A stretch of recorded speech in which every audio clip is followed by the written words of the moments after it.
Então, hoje nós vamos falar sobre solos. Eu vou falar sobre formação, né? Nós vamos estar falando sobre formação e classificação. Depois dessa aula, eu vou fazer um pequeno vídeo sobre alguns sistemas de classificação.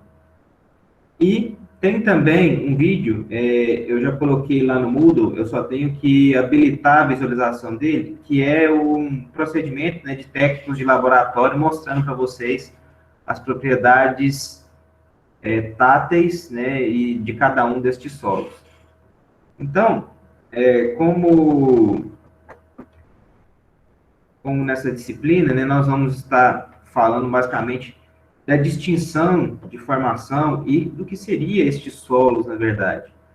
Nós vimos, né, antes de entrar lá no conceito do que seria solo, nós vimos em algumas aulas, se eu não me engano, antes da aula de rocha sedimentar, nós falamos sobre os processos exógenos, que nós chamamos lá de processos que modelam o relevo. Então, nós tínhamos lá os processos que formam o relevo, vulcanismo, convergência de placa tectônica, divergência de placas, os sismos, tudo isso forma relevo. E nós temos aqueles que modelam, ou em outras palavras, o que é menos comum, que destrói o relevo. E nós falamos de dois, que seria o intemperismo, que nós dividimos lá na aula em físico e químico, e a erosão.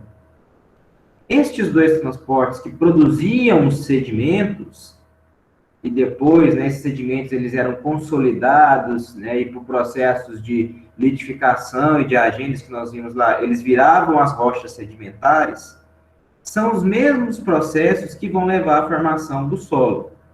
Qual que é a diferença entre, né, nesse caso, e é uma pergunta muito pertinente que muitas pessoas fazem, qual que é a diferença entre solo e uma rocha sedimentar? Bom, se os dois são produtos do intemperismo, qual que é a diferença de um e de outro? Basicamente, né, é que a rocha, além dela ser composta por sedimentos oriundos de outras rochas, houve ali um processo de consolidação. Então, há um processo, vamos dizer, entre aspas, de cimentação que une os agregados, aqueles sedimentos, em uma rocha maciça. Ou seja, uma rocha que tem uma certa resistência. Então, é um material maciço e compacto. O solo é um material inconsolidado. Nós já vamos ver essas definições por aí, nos próximos slides. O solo, então, é um material inconsolidado e a rocha sedimentar é um material consolidado. Precisa-se de um processo de diagênese, de litificação que nós vimos na aula passada para consolidar esses materiais. Então, este slide a gente já viu nas aulas de temperismo. As rochas vão sofrer vários processos. A solução e a alteração química que estão aqui são justamente marcas do intemperismo químico, principalmente pela ação da água, e a fragmentação mecânica pela atuação do intemperismo físico. E nós teremos como resultado a formação de um material inconsolidado, que nós chamamos de solo, e que vai ser útil em diversas áreas, não só da engenharia. Bom, e como são diferentes áreas que trabalham com solos, nós vamos ter diferentes, não diria, a literatura fala em conceitos, mas eu diria formas de abordagem desses conceitos. Então, nós temos o que é um solo, o que é solo para o agrônomo, o que é o solo para o geólogo e o que é o solo para o engenheiro ou arquiteto. Se nós pegarmos aqui o conceito da agronomia, o que é solo?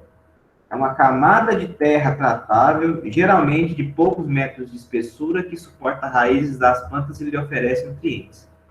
O que é interessante na abordagem da agronomia aqui? Para a agronomia, o que importa em solo? São as pequenas, né, as camadas mais superficiais, porque é ali que está a parte mais importante para eles. É ali que a planta vai se fixar, é dali que ela vai tirar os seus nutrientes, né, e aonde as raízes vão se desenvolver. Então, para o arquiteto, para o arquiteto, o agrônomo, já escutei alguns falando, né, de forma informal, que solo para ele é só aquilo que tem 1 metro de profundidade, que é a parte que interessa para ele. Então, vejam que no agrônomo, o que interessa para ele é a camada superficial. Se nós pegarmos o conceito da geologia, olha só, camada viva em evolução permanente por meio de alteração das rochas e processos pedogenéticos, comandado por agentes químicos, físicos e biológicos. Para o geólogo, e aí eu coloquei essa figura aqui para vocês, tudo isso aqui, até chegar lá na rocha, que está aqui embaixo, ó, até chegar aqui na rocha, isso aqui tudo para eles é solo. Inclusive, essa rocha que está aqui embaixo, se ela estiver alterada, ou seja, se o intemperismo já estiver bem avançado e a rocha estiver começando a fragmentar, isso para eles também é parte do solo. Então, vejam que é um conceito diferente. Na engenharia, a engenharia já vai para um conceito mais, diria, prático. É um aglomerado de partículas provenientes da decomposição da rocha. São materiais passíveis de escavação, processo mecânico simples, sem necessidade de aplicação de técnicas especiais e pode ser utilizado como material de construção ou suporte. Então, o que é o conceito para engenharia? É um aglomerado de partículas, ou seja, é um material consolidado de decomposição da rocha e na segunda parte aqui, que serve como material de construção. 3 definições, então, para vocês. Primeiro, da agronomia, o solo é só a camada superficial. Da geologia, é o perfil todo até chegar na rocha temperizada. E, para a engenharia, é um material consolidado que pode ser utilizado como material de construção. Então, são essas 3 definições. E o interessante é, como nós somos engenheiros, essas visões, pessoal, elas vão se debater, né, elas vão se chocar na experiência profissional de vocês. Então, quando vocês forem engenheiros e forem conversar com o geólogo, vai ter uma distinção de ponto de vista. Da mesma forma, o engenheiro com o agrônomo com o geólogo, até entre engenheiros e arquitetos há uma certa discrepância. Isso é comum de acontecer, porque os objetivos do solo para cada área dessa que nós estamos falando são diferentes. Então, para a engenharia, o solo é um material de construção ou um material de suporte. Então, que é diferente para as demais áreas. Então, como é que a gente pode definir para nós engenheiros o que seria solo? É o produto de desintegração da rocha, porém, né, este produto ele pode vir acompanhado de material orgânico, que aí entra o processo biológico, ou simplesmente ser um solo inorgânico, com baixa matéria orgânica. É um material inconsolidado ou parcialmente consolidado. Este parcialmente consolidado já está relacionado à estrutura do solo.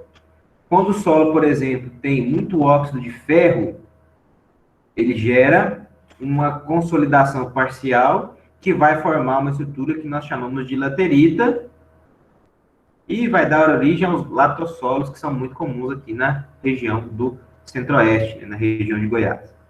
Então, é um material parcialmente consolidado. Se vocês enfiarem, baterem uma enxada no chão, vai sair um torrão de solo, né? E esse torrão de solo, ele tem uma coesão parcial, né?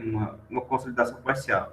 Nós conseguimos destorroar ele na mão, mas é necessário uma certa pressão. Então, o que eu gostaria de dizer para vocês, né? O solo, vocês estão vendo aqui um esquema de várias partículas rodeadas aqui, né, por água. Então, o solo é um material particulado, inconsolidado, e que ele tem, vocês estão vendo aqui, água, eu vou colocar aqui H2O, e também tem o que no seu meio? Tem essa parte branca que é o ar. Então, o solo, ele é um sistema que nós chamamos de trifásico. Ele é composto por 3 fases: sólido, água e ar. Então, esta é a diferença, por exemplo, do solo para uma rocha sedimentar. No solo, a gente tem o que nós chamamos de vazios, né? Vocês podem ver aqui por essa figura. Nós temos, ó, o volume do solo todo, como vocês estão vendo aqui, ó, o volume total do solo. E temos o volume de sólido, que é as partículas de solo, e temos os vazios. Os vazios são preenchidos pelo ar e pela água. Isso aqui vai ser muito estudado por vocês na mecânica dos solos. Na mecânica dos solos, vocês vão ver que quando aumenta-se a quantidade de água no solo, o que acontece com o ar? Ele escapa. E isso vai gerar uma série de processos no solo, que inclusive podem levar à sua ruptura. Okay? Mas isso aí é assunto de outras disciplinas. E se a gente considerar, né, não só o sistema trifásico, mas um sistema já químico, veja só, nós temos que o solo, quase metade da sua composição, aqui está 45%, é de mineral, material sólido proveniente da decomposição da rocha. 25%, né, em média, de água, 25% de ar, e os outros, o restante é 5% aqui de matéria orgânica, né, dos quais, vamos colocar aqui, desses 5% de matéria orgânica, 10% é de micro-organismos, 10% de raízes e 80% é humus, que é a matéria orgânica umedecida. Então, essa aqui já é uma definição química do que seria solo. Uma divisão do solo como químico. Quando a gente fala de solos, né, há uma necessidade, uma distinção entre duas classes muito importantes. Uma seria o que a gente chama de solo residual, ou o que a gente chama de solo local, e uma de solo transportado. O solo residual, né, ele é um solo que ele é formado no próprio local onde a rocha é intemperizada. Então, o sedimento, ele não é transportado. Nesse caso, a rocha é intemperizada de maneira que ela se transforma em solo sem sair do local. Então, está aqui um exemplo, né? Se uma rocha se intemperiza e os resíduos se acumulam sobre a rocha, o que vocês podem ver aqui, ó, os resíduos acumulam sobre a rocha, esse resíduo, nesse sedimento, vai formar um solo. E esse solo local, ele é chamado de solo residual. A característica de um solo residual é o que a gente chama de perfil pedológico. Então, vejam que este processo de alteração da rocha, vamos supor que lá no passado, toda esta extensão era a rocha, né, o que a gente chama também, como está aqui e tal, né, ou é a rocha de origem. Isso aqui tudo era rocha. O intemperismo físico, químico, ação da chuva, calor, fragmentou essa rocha e foi alterando este perfil sem que esse material fosse transportado. E olha o que vai acontecendo. Nós temos distinção entre os horizontes do solo. Nas camadas superficiais, nós teremos atividade biológica, presença de vegetação, raízes, que vai fazer o quê? Vão fazer com que este material se enriqueça de matéria orgânica. Então, as camadas mais superficiais são ricas em matéria orgânica. Nós temos horizontes em que, cada camada dessa aqui, a gente dá um nome de horizonte. Então, nós temos as camadas superficiais que são ricas em matéria orgânica, e essa alteração, ela vai diminuindo à medida que nós vamos em sentido da rocha.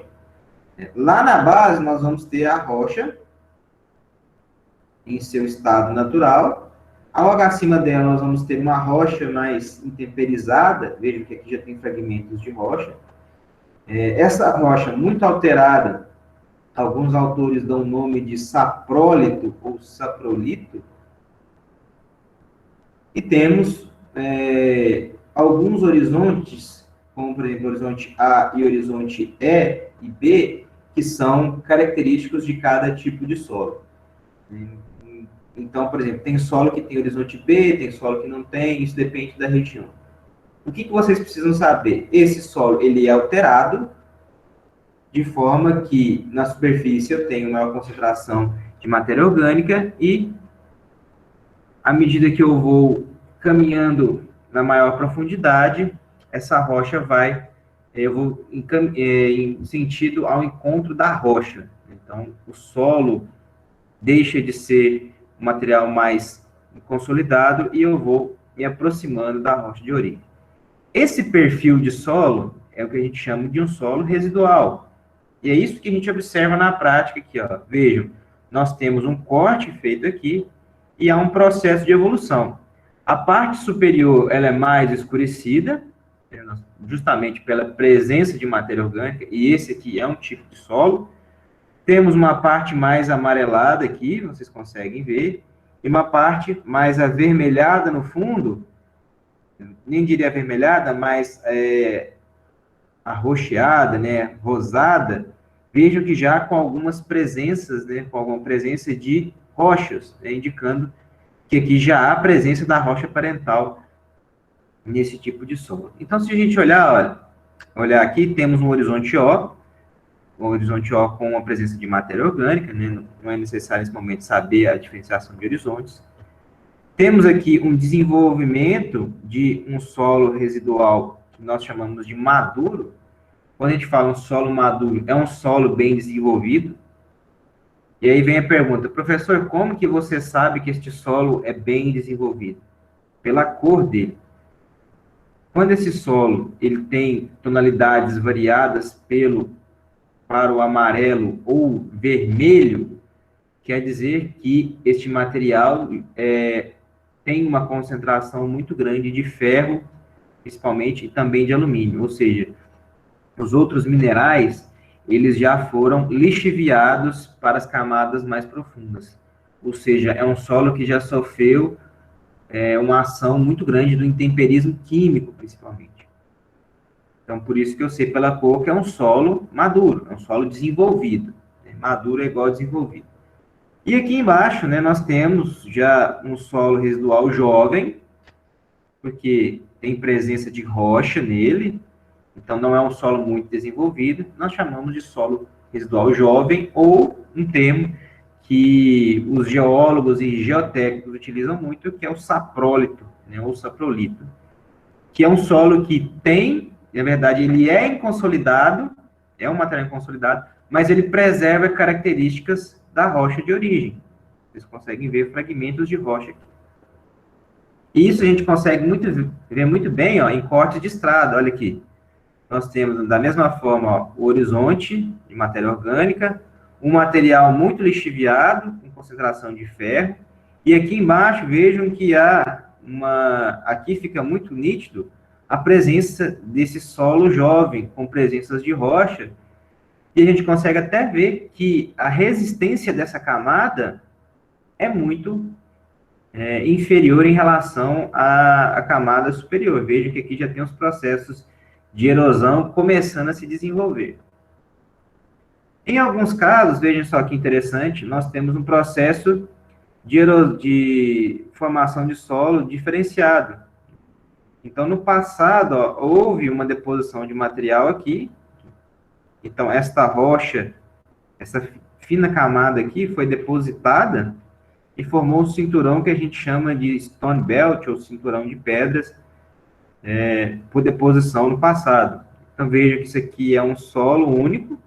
A única diferença, não se deixem levar, essa parte de baixo que está mais escurecida, é só porque ela está mais úmida, mas é o mesmo material, ou seja, é a mesma rocha, só que no passado houve uma deposição, né, de material aqui, e depois um derrame aqui por cima. Então, é o mesmo material que vocês estão vendo aqui. Então, é uma feição bem curiosa. Pessoal, se tiver alguma dúvida em relação ao que a gente está explicando aqui, alguma questão nas figuras que chamaram a atenção, podem perguntar no chat que nós respondemos aí, né? A gente procura solucionar as dúvidas. Então, aqui vocês estão vendo solos residuais, que são formados no local. Tá? Então, não saiu o sedimento daqui para outro local. São solos locais aí. Uma outra essa figura eu acho muito interessante, que é de uma região em Madagascar. Olha o que nós conseguimos ver aqui, ó. Nós conseguimos ver uma camada extensa aqui, ó, vejo, escura de material orgânico, né, essa camada aqui escura, de um solo bem fértil. Temos uma camada aqui mais avermelhada, vejam que tem aqui um vermelho, um marrom quase escuro, que indica a presença de material com alta concentração de ferro e alumínio, no caso, uma laterita. Temos aqui embaixo, vejam, um material de cor mais rosa, com tonalidade branca, que seria o saprolito, né, o saprólito, que é a rocha alterada. E aqui embaixo, vocês já conseguem ver a rocha alterada, que é um basalto.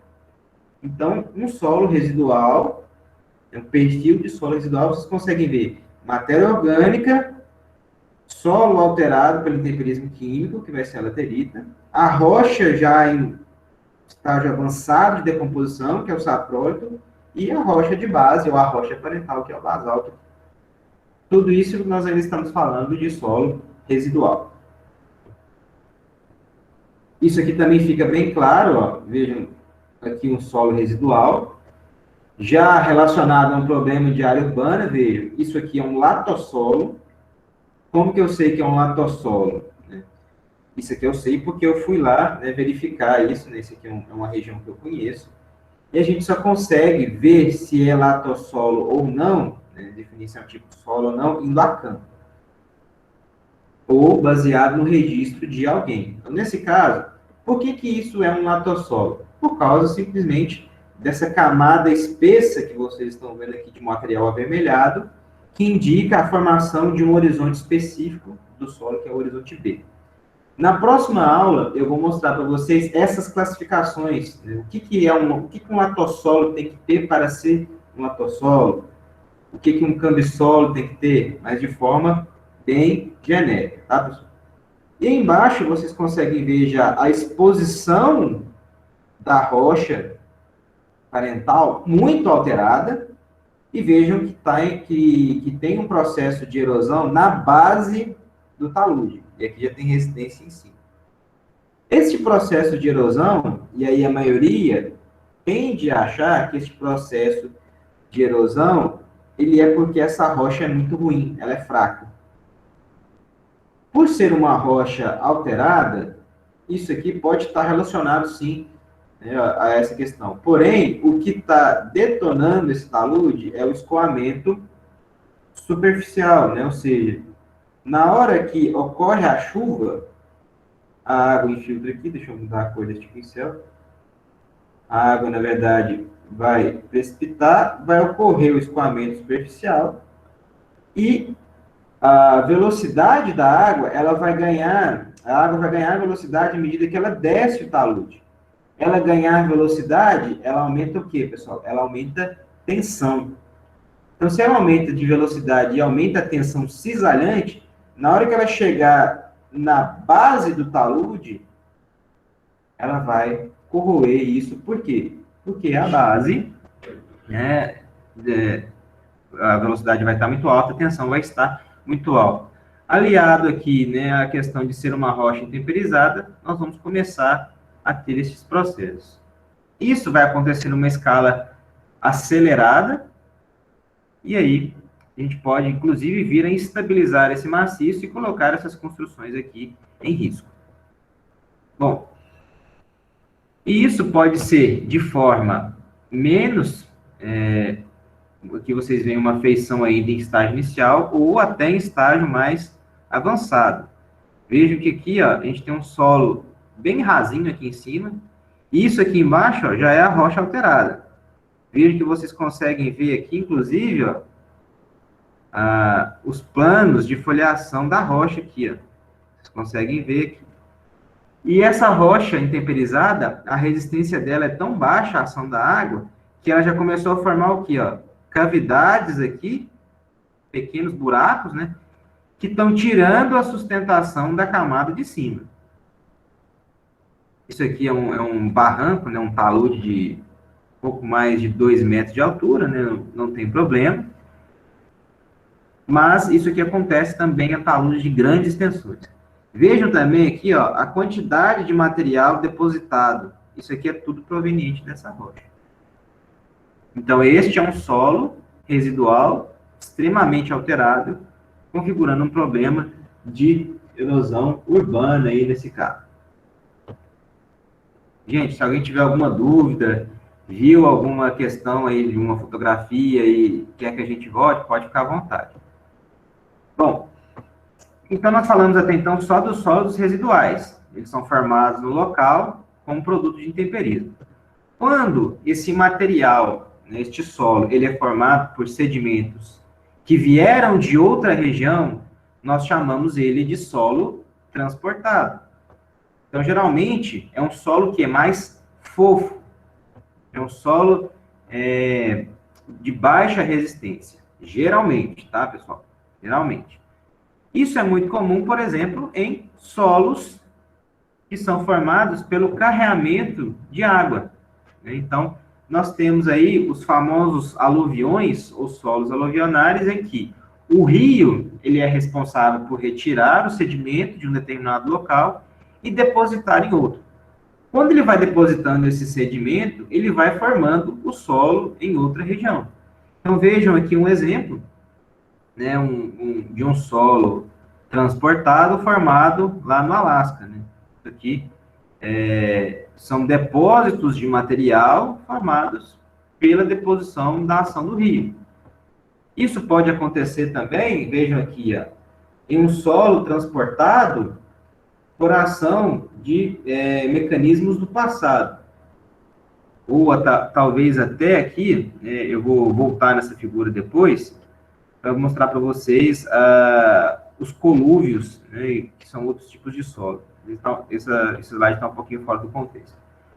Então, só mostrando para vocês, nós temos, falando dos solos formados pela transposição de sedimentos por rio, nós temos os solos aluvionais, ou também chamados de aluvião, em que nós temos o transporte do sedimento e a deposição formado pela ação dos rios. Então, vejam aqui, ó, eu mostrei isso para vocês nas aulas passadas. O rio, ele é responsável, ó, por formar esses bancos de areia, né, ou bancos de sedimentos, que vão configurar em solos. Esses solos aluvionais são excelentes como fonte de material de construção. É daqui que é tirado, por exemplo, a areia para a construção civil. Esses depósitos aluvionais, principalmente. O que acontece, essa figura eu mostrei para vocês na aula de intemperismo e erosão, quando nós temos um rio muito sinuoso, o que acontece nós temos um ganho de velocidade,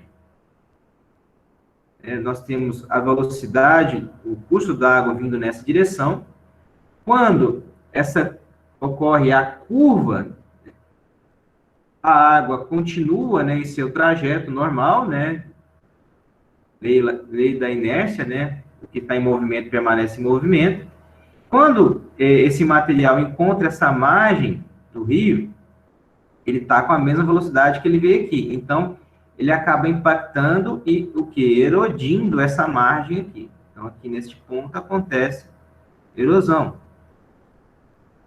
Na margem oposta, né, vejo como a velocidade, né, eu estou fazendo aqui várias trajetórias para mostrar para vocês que essa margem erodida, a velocidade aqui ela é menor.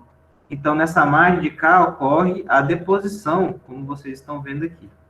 Nessa figura fica bem claro, essa figura da direita. Nós temos o rio, né, um pequeno curso d'água no caso, vindo aqui, ó, neste sentido aqui. E aí a velocidade ela é a mesma, né, ela é constante. Quando a molécula de água bate aqui, né, ela tem uma velocidade, ela acaba erodindo essa margem aqui. E aqui, quando ela bate aqui, ela continua o seu projeto, seu trajeto, bate aqui de novo, erode essa margem, né, e aqui nessas margens nós temos erosão. Nessa outra margem, nós vamos ter uma velocidade menor, então nós teremos deposição. Essas deposições são responsáveis pelos aluviões, e nas margens opostas nós temos a erosão. Um outro tipo de solo, e aí eu vou voltar depois naquela figura que eu disse a vocês, são solos coluviais, ou colúvio, também chamado de depósito de talos. Os colúvios são solos que são formados, na verdade, quando ocorre uma queda de bloco ou um deslizamento. Então, ocorreu um deslizamento, como nessa figura, né, de um desmonte de rochas, por exemplo, ou queda de blocos, como vocês estão vendo aqui. Esse material consolidado vai dar origem a um solo, como vocês estão vendo aqui. O material escorregou, rompeu, formou um solo. E esses, inclusive, podem ser de grandes dimensões. Este material consolidado é o colúvio, que vai formar um solo coluvial. Este solo, ele tem por característica ter baixa consolidação. Mas, se isso aconteceu no passado, e olha isso aqui, justamente é interessante, é um colúvio de milhares, de milhões de anos de formação. Vejam que aqui ó, nós temos um material de tonalidade avermelhada de altíssima coesão, né, de alta resistência. O que nós temos aqui vendo é que a camada inferior, vejam só, é um saprolito, uma rocha extremamente alterada, então a gente pode chamar isso aqui de saprólito ou saprolito. E aí vejam que esse material aqui, ó, não tem nada a ver com esse material de baixo. Não tem matéria orgânica, a coloração aqui não bate com isso, indicando que esse material foi depositado aqui há milhões de anos atrás. E analisando a região, né, a gente tem uma outra encosta aqui do lado direito. Veja que aqui tem uma rodovia, pessoal. Do outro lado da rodovia tem um outro talude de maior altura, que ele tem o mesmo material, ele é composto totalmente por esse material aqui. E ele indica, né, ele tem indícios lá, em sua parte superior, que esse material foi um colúvio que veio de uma encosta que está aqui em cima e foi depositado aqui. Então vejam que esse colúvio, apesar de se falar que o colúvio é um material inconsolidado, se for uma ação de vários anos, né, de milhares de anos de deposição, a gente pode formar assim um material consolidado. Nesse caso aqui, é um material resistente, mas veja que de uma espessura muito pequena, né? O que nós vamos ter aqui é uma camada aqui de em torno de meio metro, 60 centímetros aqui. Ou seja, não é suficiente para fazer uma fundação ou algo do gênero. Então, além dos solos coluviais, nós temos também os solos eólicos, e nós já vimos na aula de intemperismo e erosão as dunas como seu principal fator, seu principal relevo, vamos dizer assim, que são solos que são transportados e depositados pela ação do vento. Temos também solos marinhos, que aí são formados, né, transportados e depositados pela ação do mar, e aí o mangue é um exemplo característico disso, tanto que a vegetação do mangue ela é endêmica, ou seja, ela é específica de cada região, inclusive a fauna também é específica de cada região.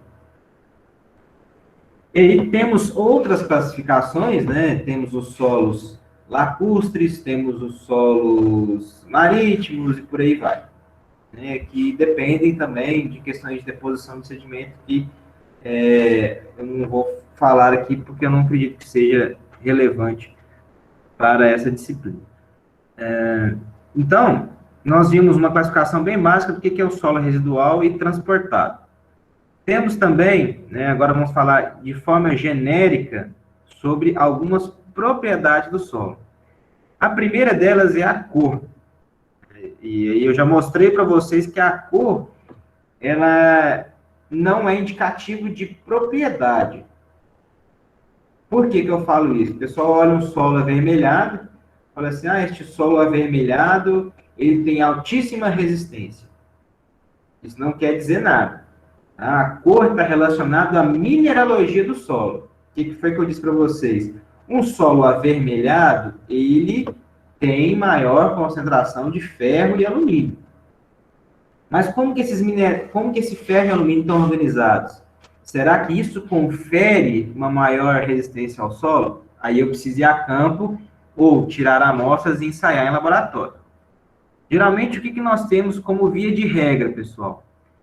Quando o solo ele tem cor cinza ou azulada, é um solo pouco desenvolvido ou não oxidado. Então, isso é uma observação. Quando ele está com a coloração vermelha e amarela, é um solo oxidado. Por isso que eu falo que tem muito óxido de ferro e alumínio. É um solo mais intemperizado, que leva a ser um solo mais oxidado, principalmente pela ação da água, da chuva. Se o solo é muito branco, ou tem coloração creme, quer dizer que há a presença, de minerais calcários. E aí entra a calcita, entra o caulim, por aí vai. Se o material ele é muito escurecido, quer dizer que há a presença de matéria orgânica. Isso nós estamos falando para solo, tá, pessoal? Então, vejam, temos um solo orgânico aqui na fotografia da direita, coloração escurecida, e um solo, né, um nitossolo vermelho, indicando a presença de quê? De material oxidado, nesse caso, óxidos de ferro e alumínio. Então, a cor, ela é um indicativo da mineralogia que tem nesse solo. Uma outra coisa muito importante, né, que vocês vão estudar lá nas mecânicas de solo, poluição, é a textura, ou também chamado de granulometria, que é o tamanho dos grãos que compõem o solo. E aí nós temos a divisão, né, o solo pode ter materiais de grandes dimensões. Por exemplo, se vocês pegarem o horizonte C de um solo, um saprólico, vocês vão encontrar blocos de rocha. Então, vocês podem encontrar materiais de maiores dimensões até materiais de menores dimensões. O que nós temos de classificação de tamanho, do menor para o maior? Nós temos esta classificação. Nós temos a argila, que é uma fração de menor tamanho, que aqui está como material que tem menos que 0,002 milímetros, até, né, por exemplo, pedregulhos, no caso aqui é de 2 até 64 milímetros, a gente chama de pedregulho. E aí temos bloco de rocha, como vocês podem ver, né, matacão e pedra de mão. Professor, eu posso ter solo que tem bloco de rocha e argila? Pode. Isso aí são condições específicas para esse tipo de solo. Existem, por exemplo, classificações de solo pedregulho argiloso, por exemplo. Nós vamos ver essas classificações mais para frente, na próxima aula. Uma coisa que eu gostaria de chamar a atenção. A argila aqui, pessoal, ela é considerada uma fração. O que é uma fração? É um tamanho de grão. Não confundir com argila material. Nós temos a material argila e a fração argila. Quando eu falar em fração argila, eu estou falando de tamanho de grão. Quando eu estiver falando em uma argila dura, uma argila mole, eu estou falando de argila mineral. Isso é muito importante porque há uma confusão muito grande, principalmente quando a gente junta um geólogo ou um agrônomo com um engenheiro. O engenheiro costuma falar fração argila e o geólogo fala de argila mineral. Isso costuma dar uma certa confusão. Então, tenho isso em mente que existem as duas coisas, fração argila e argila mineral. A textura, nós avaliamos pelo exame tátil visual. Então, pegando o material e passando ele entre os dedos, a gente consegue ver se aquele material é uma areia ou uma argila, por exemplo.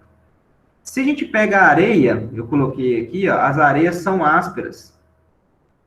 Se estiver na dúvida se aquela fração é uma areia ou não, peguem ela e passem uma superfície de vidro, uma placa de vidro. Se vocês sentirem arranhar essa superfície, aquilo é areia.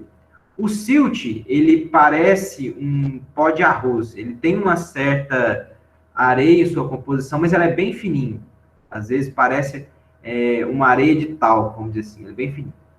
E a argila, ela é lisa e untuosa, ela tem um aspecto de talco muito fino.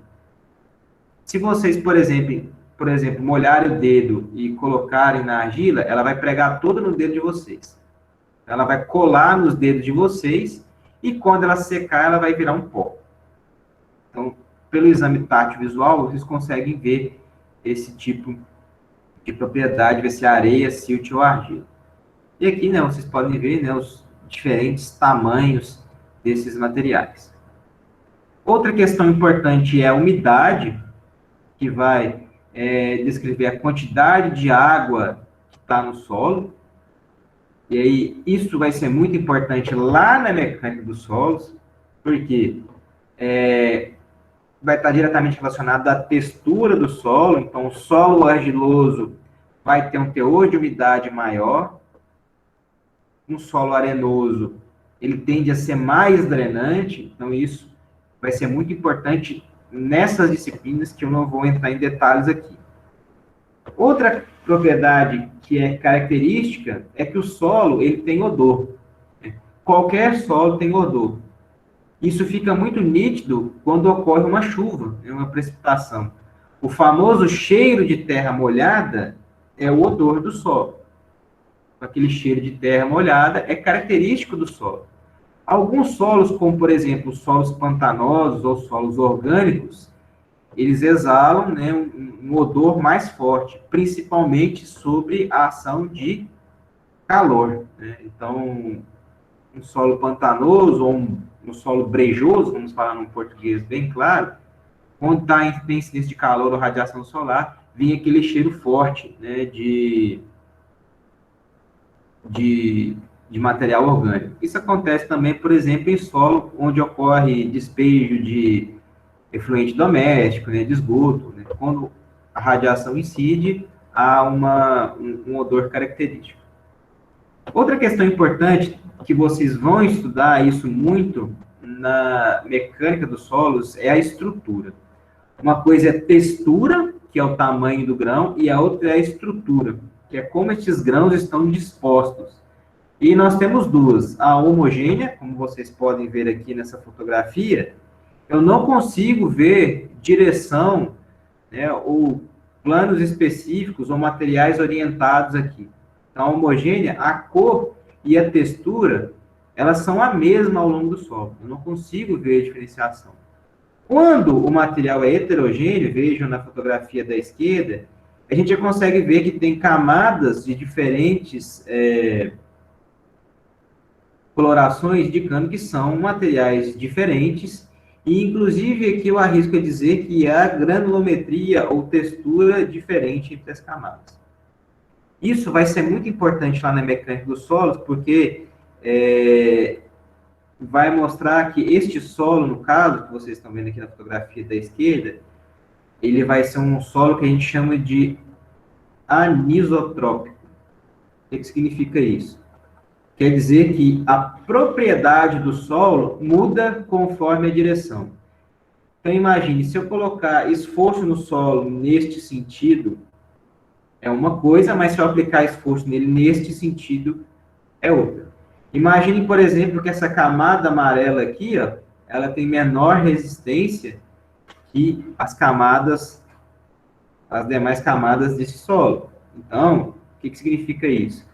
Quer dizer que o solo tem mudança de propriedade de acordo com a direção. Isso a gente chama de anisotrópico. Quando a propriedade é a mesma, nesse caso, a gente chama de solo isotrópico. Ou seja, a propriedade é a mesma em qualquer direção que vocês pegarem. Isso vai ser importante nos esforços de tensão, suporte para a fundação, né, a construção de sapatas, e até mesmo uma determinação de permeabilidade desse solo. Em determinadas regiões, por exemplo, neste aqui, este solo da esquerda, a permeabilidade vai variar de acordo com a direção. E nós temos, para encerrar, duas propriedades que vão variar de acordo com o solo. Em solos arenosos, por isso que eu coloquei essa classificação, nós temos uma propriedade que se chama compacidade. Compacidade só faz sentido falar em solo arenoso. Então, por favor, se alguém falar em compacidade para argila, está errado. Então, é só para solo arenoso. E nós temos a classificação: areia muito fofa, é aquele solo que se perturba com ele se colapsa, né? Ele desestrutura com uma leve perturbação. Então, lembrem-se lá dos castelinhos de areia, né, do material consolidado. Uma vibração já é responsável por romper esse material. Nós temos aí um aumento, né, na compacidade, que vai de fofa, média, compacta e muito compacta. O que está aumentando aqui, pessoal, é o arranjo dos grãos. À medida que a gente vai aqui, ó, para baixo, nós estamos aumentando o arranjo dos grãos. Em uma estrutura fofa, os grãos estão assim, ó, desordenados, com pouco contato um com o outro. Quando a gente tem uma estrutura compacta ou muito compacta, eles já estão que bem alinhadinhos aqui, ó, bem arranjados. Seria o maior estado de organização deste solo. Volto a falar, compacidade só vale para solo arenoso. Isso fica bem claro quando a gente analisa essa fotografia, né? Nós temos uma estrada de terra, um material bem arenoso. Vejam que na parte da esquerda esse material está solto, a gente pode falar que é um solo arenoso fofo. E pelo tráfego de veículos na parte da direita, vejo que já há uma acomodação dos grãos, nós temos um solo compacto. Compacidade para solo arenoso. E para solo argiloso, professor, o que eu tenho? Nós temos uma propriedade que se chama consistência. O que é a consistência? Eu vou verificar a resistência do solo quando eu adiciono água a ele. O solo argiloso, devido à estrutura do argilo mineral, vejam que agora o solo argiloso é o que tem argila mineral e não o que tem fração argila. Este material, a umidade, ela ajuda a lubrificar e aí a gente consegue moldar a argila. Então, vocês podem ter em mente, por exemplo, os vasos de cerâmica, vocês adicionam água, vocês conseguem moldar aquela argila.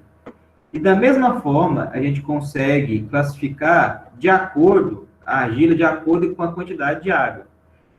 Então, por exemplo, o que é uma argila dura? É a pressão, quando eu pego ela, é a pressão do dedo, ela não deforma o solo. Seria uma argila já enrijecida e seca. Então, ela forma, por exemplo, um torrão, e aquele torrão tem altíssima resistência. E eu não consigo impor modificação, eu não consigo nem sequer fissurar aquele material. A estrutura rígida, eu consigo, né, no caso, imprimir deformação no solo, então já tem uma certa quantidade de água, eu consigo colocar uma deformação, mesmo que seja plástica. A média, o solo, ele pode ser moldado, utilizando uma forte pressão nos dedos. Aqui já entra muito parecido à massinha de brincar, né, a massinha de modelar, seria mais ou menos aquela estrutura. Nós temos o solo mole, a gente consegue fazer bolinhas, né, dele na mão, por exemplo, isso fica bem fácil. E nós temos a muito mole, que esse solo tem tanta água que se eu apertar ele entre as mãos, ele começa a fluir entre os dedos. Ele já começa a ter comportamento de fluido. Isso é muito importante quando nós trabalhamos com as camadas de argila mole. Então, existem muitos trabalhos em aterro sobre solos moles, por quê? Esse material começa a fluir, como vocês estão vendo aqui, ó, é um material com uma grande quantidade de água. Nesse caso, o que eles estão fazendo aqui, pessoal? Eles estão removendo esse solo mole, né, colocando aqui, veja, uma camada de areia, que é uma camada drenante, para poder fazer um pavimento por cima. Se for feito aqui, pessoal, um pavimento por cima desse solo mole, o que vai acontecer? Se o solo é mole, eu coloco ele na mão e aperto, ele começa a fluir entre os dedos. O que vai fazer aqui? O que vai acontecer se passar um caminhão aqui em cima? Esse solo vai fluir para algum lugar. E aí vai começar a ter ruptura nesse pavimento. Então, solos moles são um problema e para quem trabalha com rodovias, ferrovias também, né, obras lineares geralmente. A solução que a população, né, que os engenheiros, vão colocar assim, gostam muito é a remoção, se, lógico, essas extensões forem pequenas. Quando você já tem grandes extensões de solos moles, aí você já tem que utilizar ferramentas como geossintéticos, drenagem, por aí vai. Então veja aqui, ó, como que é essa argila mole. Essa aqui, na verdade, já é uma argila bem plástica. Vejam que aqui já dá um aspecto que a gente consegue ver que ela é moldável. Aqui já uma argila mole, aqui com um grande teor de água, já é utilizada para moldar material. E aqui nós temos a diferença, né, entre uma argila mole e uma argila rija, né? A argila mole, a gente consegue fazer este rolinho e modificar ele, né, sem correr nenhuma fissura no material. No caso aqui, a argila dura, ele já tem uma certa fissura. Então, essa propriedade é uma propriedade diagnóstica muito importante para as argilas, para os solos argilosos. Volto a falar, sempre que eu falar em consistência, eu estou falando em solo argiloso. Sempre que eu falar em compacidade, eu estou falando em solo arenoso. Ok?